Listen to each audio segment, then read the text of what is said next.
If the prospect of having to do foundation repairs on your home scares you, you might want to listen to this video. My name's Ken Bailey. I'm with Trinity Roofing and Construction.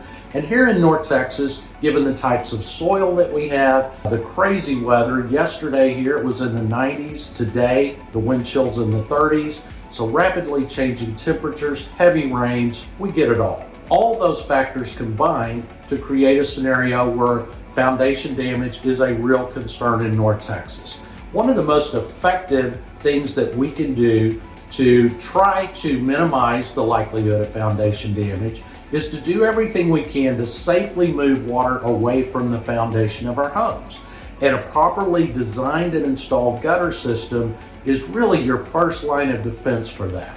So if you haven't taken a look at that before, maybe you have gutters but you haven't had them checked in a while, or you know that they're full and they're probably not functioning properly, or if on the other hand you don't have gutters but you would like to look into that again to try to further protect the foundation of your home, please give us a call. We'd be happy to come out, do a complimentary inspection, let you know what options might be available for you to protect the health of your home.